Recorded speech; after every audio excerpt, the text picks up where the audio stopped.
પછી વારો આવે સ્ત્રીનો. એટલે બાળકોએ જમી લીધું, પુરુષોએ જમી લીધું. હવે જે વધ્યું ઘટ્યું શાક છે એમાં અમારે એકબીજાને આગ્રહ કરવાનો છે કે ના ના મને તો ચાલશે, મને નથી બહુ ટીંડોળા ભાવતા, તમે લઈ લો, તમે લઈ લો. આપણે બધા જ ક્યાંક કશેક પોતે સ્ત્રી હોવાનું ગૌરવ નથી કરી શકતા. ત્યાંથી મારે આ વાત શરૂ કરવી છે. બીજી દીકરી જન્મે ને તો 100 માંથી 80 ઘરોમાં એમ કહેવામાં આવે, ઓ બીજી દીકરી. કદાચ બહુ મોડર્ન હોય, બહુ સમજદાર હોય, બહુ ઇન્ટેલિજન્ટ હોય, મોડર્ન દેખાવાના પ્રયાસમાં હોય, તો પહેલી દીકરીને તો બહુ આવકારે, લક્ષ્મી જન્મીને આમ થયું ને તેમ, અમને તો જે આવે અમને કઈ. બીજી દીકરી આવે ત્યારે સહેજ ઓ આવું થાય. મારા પરિવારમાં બીજી દીકરી જન્મી, મારા નણંદને ત્યાં. હું બધું કામ છોડીને દોડીને એને જોવા ગઈ. પહેલી કરતા વધુ વાલથી, વધુ સ્નેહથી એને મેં ઉપાડીને મેં કહ્યું, મેં કીધું બાકી બધા તને જે કહેતે દીકરા, તારું નામ મારે માટે ખુશી. પછી તો રાશિ જ ખાને જ આવી અને પીઠાવાલા સાહેબે કહ્યું ને કે મિજાજ, એટલે હું તો મારા સાસરે દાદાગીરી કરું છું, એટલે આમ નણંદ નામ પાડે પણ અહીંયા મામીએ નામ પાડી દીધું અને અમે એને આજે પણ ખુશી કહીએ છીએ. મજાની વાત એ છે કે આપણે બધા આ જે સમાજમાં જન્મ્યા, એ સમાજમાં દીકરીથી શરૂ કરીને દાદી સુધી બહુ માન આપે છે સ્ત્રીને. દેવી બનાવે, પૂજા કરે. યત્ર નાર્યસ્તુ પૂજ્યંતે, પણ પૂજ્યંતે શું કરવા? યત્ર નાર્યસ્તુ વિથ યુ, ટુગેધર, સાથે. કાં તો દેવી છે કાં તો દાસી છે, વચ્ચેના સ્ટેટસમાં સ્ત્રી માટે જગ્યા નથી. કાં તો એની પૂજા કરે, ગૃહલક્ષ્મી છે, આવકારો, એની પૂજા કરો, એને જે કંઈ બીજું ત્રીજું કરીને એવા પ્લેટફોર્મ પર બેસાડો કે એને નીચે ઉતરવું હોય તો સીડી ગોતવી પડે, ભૂસકો મારે તો ટાંટીઓ તૂટી જાય. અને કાં તો એને એટલી નીચે ઉતારી દો કે સીડી મળે જ નહીં એને કદી ઉપર આવવા માટે. વ્યક્તિ તરીકે આપણે દીકરીને, પત્નીને, માને, બહેનપણીને, દોસ્તને જોવાનું ભૂલી ગયા છીએ. અને સૌથી દુઃખની અથવા સૌથી પીડાની અથવા સૌથી મુશ્કેલીની વાત એ છે કે સ્ત્રીએ પોતે પણ પોતાની જાતને વ્યક્તિ તરીકે જોવાનું બંધ કરી દીધું છે. પુરુષ ન જુએ, ચલો એકવાર એને આપણે માફ કરી શકીએ, સમય બહુ બદલાયો છે, હું ત્યાં પણ આવીશ. પણ મારે જે કહેવું છે તે એ છે કે એક દીન માં છે ને, ગરીબડી બિચારી, રડતી કકળતી, એ કોઈ દિવસ મજબૂત સમાજને જન્મ આપી શકે જ નહીં. તમારે શિવાજી જોઈતો હોય ને તો તમારે જીજાબાઈ જ થવું પડે, એમાં બીજો કોઈ રસ્તો નથી. એટલે તમારે તમારા દીકરાને અંધારામાં એકલો જતા શીખવવું જ પડે.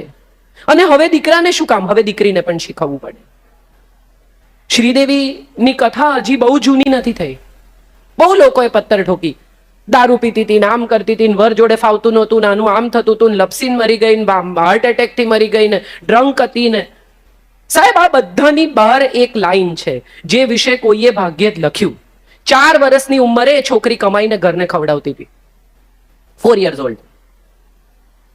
એના ઘરને કમાઈને આ નાનકડું બાળક ખવડાવતું હતું. સ્કૂલ નથી ગઈ. એને વીર સંઘવીને આપેલા એક ઇન્ટરવ્યુમાં કહ્યું કે ભાઈ મારું ફોર્મલ એજ્યુકેશન નથી થયું, હું સ્કૂલે ગઈ જ નથી, કારણ કે 4 વર્ષની ઉંમરથી એ તો સ્ટુડિયોઝમાં જતી હતી. પણ એનો આત્મવિશ્વાસ, એનો કોન્ફિડન્સ, આ વજન સાથે એણે હિંમતવાલામાં લેધરનું પેન્ટ પહેર્યું છે. જો એ સમયે એનામાં આવી તાકાત હતી તો એ કઈ પાતળી રહેવા માટે ગાંડપણ કરતી હોય એ વાત સાથે હું અગ્રી જ નથી થતી. જ્યારે ખરેખર વજન ઉતારવાનું હતું ને જ્યારે ખરેખર સેક્સી દેખાવાનું હતું ત્યારે એણે મોટા મોટા થાઈસ સાથે લેધરનું પેન્ટ પહેર્યું જ છે હિંમતવાલામાં, અને હિંમતથી પહેર્યું છે. એ પિક્ચરનું નામ જ હિંમતવાલા છે. તો એ શું કરવા પોતાનું વજન ઉતારવાનો પ્રયત્ન કરે, શું કામ સર્જરીઝ કરાવે? આ સવાલ બહુ અગત્યનો છે. અને આ સવાલનો જવાબ એ છે કે સમાજ સ્ત્રી પાસે સતત સુંદરતાની અપેક્ષા રાખે છે. એને રૂપાળા હોવું જોઈએ, એને પાતળા હોવું જોઈએ, એની કમર સરસ હોવી જોઈએ, એના વાળ લાંબા હોવા જોઈએ, એની સ્કિન સરસ હોવી જોઈએ. વહુ શોધવા જાય ને ત્યારે પણ તમે દિવ્ય ભાસ્કરમાં, ગુજરાત સમાચારમાં એડ વાંચજો, ઊંચી પાતળી ગોરી સુશીલ સંસ્કારી. મને તો મોડે થઈ ગયું છે. કોઈ પરિવારમાં કોઈ એમ કે છે કે સાહેબ અમને તો સેન્સ ઓફ હ્યુમર સારી હોય એવી છોકરી જોઈએ, હસી શકવી જોઈએ, પરિવાર જોડે મજા કરી શકવી જોઈએ. સસરાને સસરા નહીં પણ પિતામાને સાચું મોઢે કહી શકે નમ્રતાથી, ખોટું થતું હોય પરિવારમાં તો. આવી દીકરી આપણને નથી જોઈતી. અને સાહેબ સાસુઓ ભેગી થાય ને બહુ મજા આવે, કીટી પાર્ટીમાં, બીજા બધા કાર્યક્રમોમાં. અમારી વહુએ બનાવ્યું છે. બનાવ્યું હોય કે ના બનાવ્યું હોય? કેમ? તો કે મારી વહુ રસોઈ કરે છે, મારી વહુ ઘર સાચવે છે. આ એણે ગૂંથ્યું છે, આ એણે કર્યું છે. એણે નથી કર્યું, એને કંઈ નથી આવડતું સાહેબ.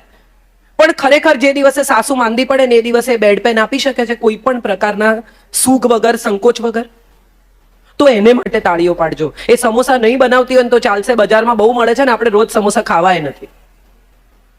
આપણે બધા સ્ત્રીની ક્વોલિટીઝને છે ને જુદી રીતે જોતા શીખ્યા, અને આની પાછળ સમાજનું બહુ મોટું પ્રદાન છે. આમ જુઓ ને તો સમાજમાં અડધો હિસ્સો સ્ત્રીઓનો છે. આજે એમણે કહ્યું ને 50%થી વધારે હાજરી સ્ત્રીઓની છે. આ દીકરીઓ જે યુનિફોર્મ પહેરીને બેઠી છે એ આવતીકાલના સમાજમાં ભળી જશે. જે સ્ત્રીઓ સાડી પહેરીને બેઠી છે, 50ની ઉપર છે, એ ધીમે ધીમે સમાજને જુદી દિશામાં લઈ જઈ રહી છે. જૂની પેઢીને પ્રશ્ન પૂછે ને એવી કોઈ નવી પેઢી મંજૂર નથી. સવાલ નહીં પૂછવાનો. કેમ કરવાનું? કારણ કે શાસ્ત્રમાં લખ્યું છે. કયા શાસ્ત્રમાં ખબર નથી, પણ શાસ્ત્રમાં લખ્યું છે, મને ખબર છે. તમને કેવી રીતે ખબર છે? ભાઈ બ્રાહ્મણોએ કહ્યું, વડીલોએ કહ્યું. વડીલોને કોણે કહ્યું ખબર નથી. હમણાં એક બહુ મજાની વાત થઈ, રહીશભાઈ, આ બહુ તમને રસ પડે એવી વાત છે. સત્યનારાયણની કથામાં એવી વાત આવે છે કે સાધુ વાણીઓ અને એની પત્ની લીલાવતી વાર્તા અધૂરી છોડીને ભાગી ગયા, એની દીકરી આવી એટલી. પણ આ વાત તો સત્યનારાયણની કથામાં આવે છે, તો એ કઈ વાર્તા કે જે એમણે અધૂરી છોડી? આવો સવાલ મેં પૂછ્યો. એટલે અમારે ઘરે કથા કરવા આવેલા એ બ્રાહ્મણે એમ કહ્યું કે બેન તમે બહુ સવાલ પૂછો છો. જે કથા એમણે અધૂરી છોડી એ તો આપણને ખબર જ નથી. આપણે તો જે વાર્તા સાંભળીએ છીએ એ વાર્તા સાધુ વાણિયા અને લીલાવતીની વાર્તા. તો એમણે જે પૂજા અધૂરી છોડી એ કઈ વાર્તા? આ પહેલો સવાલ. બીજો બહુ ઇન્ટરેસ્ટિંગ સવાલ કે જે ધનુષ્ય સાથે સીતા 12 વર્ષની ઉંમરે રમતા હતા. લોકોને આશ્ચર્ય થઈ ગયું કે ઓહો, આટલી નાની છોકરી 12 વર્ષે રમે છે. એ ધનુષ્ય 20, 22, 25 નો રાવણ 20 હાથે ન ઉપાડી શક્યો. બરાબર? એના આંગળા ચકદાઈ ગયા, જે કંઈ પણ થયું એની સાથે. એ રાવણ જે 12 વર્ષે ધનુષ્યથી રમતી છોકરીને ન ઉપાડી શક્યો, એ છોકરીને જ ઉપાડી ગયો.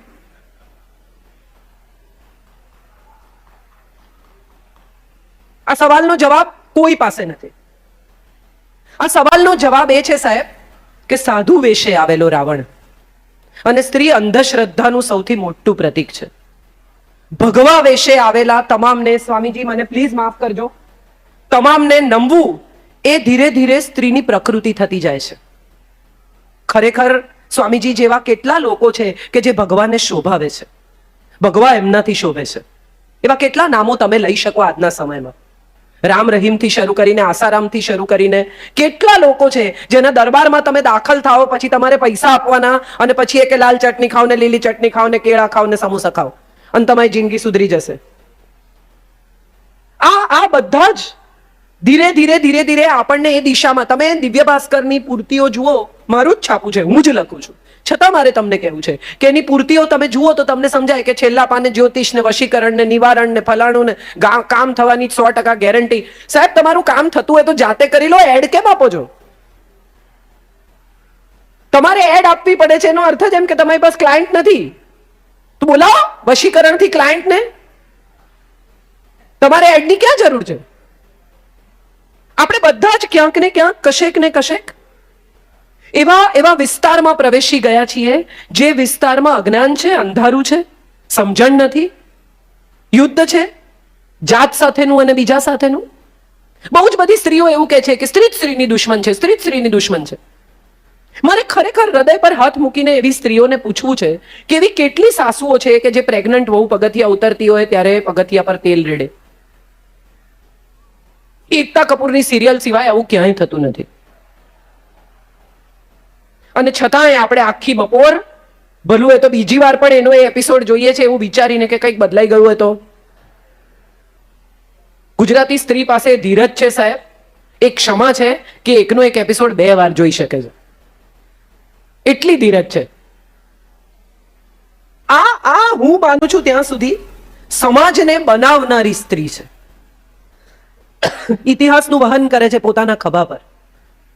એની પાંસળીમાંથી, એના ગર્ભમાંથી ઇતિહાસ પસાર થાય છે. આખી એક નવી પેઢીને જન્મ આપવાનું કામ ઈશ્વરે સ્ત્રીને સોંપ્યું. શું વિચારીને?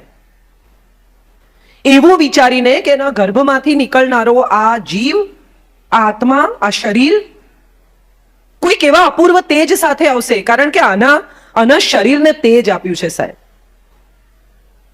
એક બહુ જ સુંદર દુર્ગા ભાગવતની કથા છે. મને ખબર નથી કેટલા લોકો જાણે છે આ દેવી ભાગવતની વાત. એમાં દુર્ગાના અવતરણની કથા છે કે જ્યારે ઇન્દ્ર ગુસ્સે થાય છે અને એના પર જ્યારે આક્ષેપ મુકાય છે ત્યારે એક તેજનો ગોળો આવીને ઉભો રહે છે. ઇન્દ્ર કહે છે કે ખસ વચ્ચેથી, અને તેજનો ગોળો કહે છે કે તું તો તાકાત વાળો છે, ખસેડ, તને તો આવડે છે. ઇન્દ્ર ફૂંક મારે છે, ગોળો વધુ પ્રજ્વલિત થાય છે. ઇન્દ્ર વરસાદ લઈને આવે છે, ગોળો વધુ પ્રજ્વલિત થાય છે. ઇન્દ્રને તાપ લાગવા માંડે છે, ગભરામણ થાય છે. અને છેલ્લે જ્યારે એના બધા જ શસ્ત્રો અસ્ત્રો બેકાર થાય છે ત્યારે ગોળામાંથી દુર્ગા પ્રગટે છે અને એને કહે છે પગે પડ, વેદ હું તને શોધી આપીશ. વેદ ચોરાઈ ગયા છે. આ પ્રાગટ્ય છે દુર્ગાનું. અને દરેક સ્ત્રીમાં દુર્ગા છે. એ પંજાબી પહેરતી હોય તો પણ, પેન્ટ પહેરતી હોય તો પણ, મંદિરમાં જઈને પેન્ટ પહેરીને દુપટ્ટો ઓઢ્યા વગર પગે લાગતી હોય તો પણ. દુર્ગા તો ભીતર છે. તમે શું પહેરો છો એની સાથે તમારી દુર્ગાને કોઈ નિસ્બત જ નથી સાહેબ. કેટલા બધા પરિવારોમાં એમ કે અમે તો એને જે પહેરવું એ પહેરવાની છૂટ આપી છે. આ છૂટ આપનાર કોણ?